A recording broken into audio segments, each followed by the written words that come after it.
10 दिनों में धूल मुक्त होगी दिल्ली। एलजी ने अभियान चलाकर सफाई कराने का दिया निर्देश। दिल्ली के उपराज्यपाल वीके सक्सेना ने एमसीडी, पीडब्ल्यूडी, सिंचाई एवं बाढ़ नियंत्रण विभाग, एनटीएमसी व जल बोर्ड को 10 दिन में धूल मुक्त दिल्ली अभियान शुरू करने के निर्देश दिए। उन्होंने अधिकारियों को यह भी निर्देश दिया है कि इस अभियान को पूरे साल चलाया जाए। राजनिवास अधिकारियों ने बताया कि एलजी ने धूल होने वाले वायु प्रदूषण को रोकने की तैयारियों का जायजा लेने के लिए एक समीक्षा बैठक की थी। इस बैठक में एलजी ने कहा कि सड़क से उड़ने वाली धूल से होने वाला प्रदूषण दिल्ली में वायु प्रदूषण के प्रमुख कारणों में से है।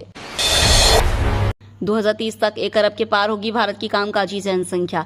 भारत में कामकाजी उम्र की जनसंख्या लगातार बढ़ रही है और यह अगले जनगणना में लगभग 64.4% तक पहुंचने की उम्मीद है। एसबीआई रिसर्च की रिपोर्ट के अनुसार यह दर 2031 तक बढ़कर 65.2% हो सकती है। रिपोर्ट में बताया गया है कि 15 से 59 वर्ष की आयु वर्ग की जनसंख्या, जिसे कामकाजी उम्र की श्रेणी में गिना जाता है, 1991 में 55.4% थी, जो 2001 में 56.9% और 2021 में 60.7% हो गई। दिल्ली में बढ़ेगी पुलिस पेट्रोलिंग, सादे कपड़ों में घूमेंगे अधिकारी। दिल्ली में सादे कपड़ों में पहरेदारों की निगरानी होगी। दिल्ली पुलिस के वरिष्ठ अधिकारी सादे कपड़ों में घूम कर ड्यूटी पर तैनात दिल्ली पुलिसकर्मी व अधिकारियों का जायजा लेंगे। इस दौरान यदि कोई पुलिसकर्मी लापरवाही करता हुआ पकड़ा जाता है तो उस पर नियम के तहत कार्रवाई होगी। दरअसल त्योहारों के दिन शुरू होने से पहले दिल्ली के उपराज्यपाल वीके सक्सेना ने पुलिस पेट्रोलिंग बढ़ाने का आदेश दिया। एलजी ने दिल्ली पुलिस आयुक्त को शहर में पर्याप्त पुलिस की उपस्थिति बनाने का निर्देश दिया। 28.5 किलोमीटर लंबे नए रूट के लिए गुरुग्राम में मेट्रो स्टेशन के लिए होगा भूमि अधिग्रहण। ओल्ड गुरुग्राम मेट्रो रूट पर उद्योग विहार फेज 6 में मेट्रो स्टेशन के निर्माण के लिए जमीन का अधिग्रहण किया जाएगा। ये मेट्रो स्टेशन हीरो होंडा चौक से लेकर उमंग भारद्वाज चौक के बीच बनेगा। अधिकारियों का कहना है कि यदि जमीन मिलने में दिक्कत आती है तो GMRL की तरफ से सड़क के बीच में मेट्रो स्टेशन के निर्माण की योजना तैयार की जाएगी। भारत में असम के रास्ते घुस रहे थे 3 बांग्लादेशी नागरिक, बीएसएफ ने वापस लौटाया। असम में 3 बांग्लादेशी नागरिकों को भारतीय सीमा के अंदर घुसने से सुरक्षा बलों ने रोक दिया था। ये जानकारी असम के मुख्यमंत्री हेमंत बिस्वा शर्मा ने दी। उन्होंने अपने एक्स हैंडल पर कहा कि बीएसएफ और असम पुलिस ने सराहनीय काम किया है। बीएसएफ ने 2 महिलाओं सहित 3 बांग्लादेशियों की घुसपैठ को विफल कर दिया।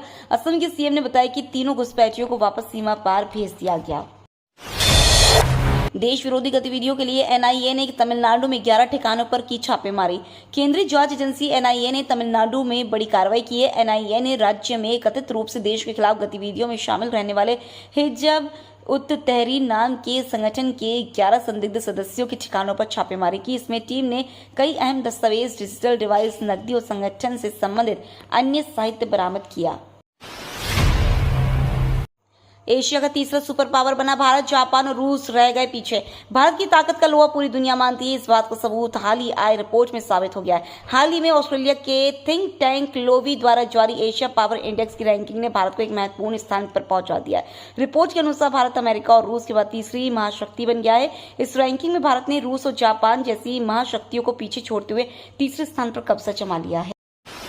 एनसीआर में अब इलेक्ट्रिक वाहनों पर जोर, पॉल्यूशन पर केंद्र सरकार का राज्यों को सख्त निर्देश। केंद्र सरकार ने पड़ोसी राज्यों के साथ बैठक कर दिल्ली एनसीआर में वायु प्रदूषण से निपटने की तैयारियों की समीक्षा की। प्रधानमंत्री के प्रधान सचिव पीके मिश्रा ने पीएमओ में इस संबंध में राज्यों के मुख्य सचिवों के साथ समीक्षा बैठक की अध्यक्षता की। पीटीआई की रिपोर्ट के मुताबिक प्रधानमंत्री के प्रधान सचिव मिश्रा ने पंजाब, हरियाणा और उत्तर प्रदेश के मुख्य सचिवों को पराली जलाने की समस्या को खत्म करने के लिए सख्ती से एक्शन प्लान को लागू करने का निर्देश दिया। पीएम आवास योजना में चालाकी पड़ी भारी, अब 50 लोगों पर होगा एक्शन। मांगा शहर के प्रधानमंत्री आवास योजना कुछ लाभुकों ने राशि लेने के बाद भी अब तक मकान का काम पूरा नहीं किया है। वैसे लाभुकों पर कार्रवाई की जाएगी। नगर परिषद प्रशासन की ओर से ऐसे लाभुकों को 10 दिन का अल्टीमेटम दिया गया है। अगर 10 दिन के अंदर ये लोग अपने अधूरे मकान का काम पूरा नहीं करते हैं तो कार्रवाई शुरू कर दी जाएगी। शहर में ऐसे लाभुकों की संख्या 50 के करीब है जिन्होंने पहली, दूसरी या तीसरी किश्त की राशि लेकर मकान का काम पूरा नहीं किया है। अरविंद केजरीवाल के फिर से मुख्यमंत्री बनने को लेकर सीएम आतिशी ने हनुमान जी से मांगा आशीर्वाद। दिल्ली की नई मुख्यमंत्री आतिशी पूर्व मुख्यमंत्री और आम आदमी पार्टी के राष्ट्रीय संयोजक अरविंद केजरीवाल की राह पर चल पड़ी है। उन्होंने मंगलवार को कनॉट प्लेस स्थित प्राचीन हनुमान मंदिर पहुंचकर हनुमान जी के दर्शन कर उनका आशीर्वाद लिया। लाइबेरिया से 24 करोड़ 90 लाख के रसगुल्ले लेकर भारत पहुंचा शख्स दिल्ली एयरपोर्ट से गिरफ्तार। इंदिरा गांधी अंतर्राष्ट्रीय हवाई अड्डे से एक ऐसी घटना सामने आई है जिसने एक बार फिर वहां तैनात सुरक्षा कर्मियों की सतर्कता एक नया उदाहरण पेश किया है। यहां लाइबेरिया से आए युवक की सारी चालाकी उस समय धरी की धरी रह गई जब दिल्ली एयरपोर्ट पर चेकिंग के दौरान उसके सामान से 24 करोड़ 90 लाख के रसगुल्ले मिले। इसके बाद आरोपित शख्स को पुलिस हिरासत में लेकर पूछताछ कर रही है। बदलापुर रेप केस के आरोपी का एनकाउंटर फर्जी, सीआईडी लगाएगी पता। महाराष्ट्र का अपराध जांच विभाग बदलापुर यौन शोषण प्रकरण के आरोपी अक्षय शिंदे की मौत संबंधी मामले की जांच करेगा। अधिकारियों ने मंगलवार को बताया कि फॉरेंसिक एक्सपर्ट्स की टीम ने उस पुलिस वाहन की जांच की जिसमें एक पुलिसकर्मी ने शिंदे को कथित तौर पर गोली मारी थी। 24 वर्षीय शिंदे पर ठाणे जिले के बदलापुर शहर में स्कूल में 2 बच्चियों का यौन शोषण करने का आरोप था। बदलापुर के स्कूल में सफाई कर्मी शिंदे को स्कूल के शौचालय में 2 लड़कियों का यौन शोषण करने के 5 दिन बाद 17 अगस्त को गिरफ्तार किया गया था। शिवराज सिंह चौहान ने कहा, हम किसानों की समस्याओं के समाधान का प्रयास करेंगे।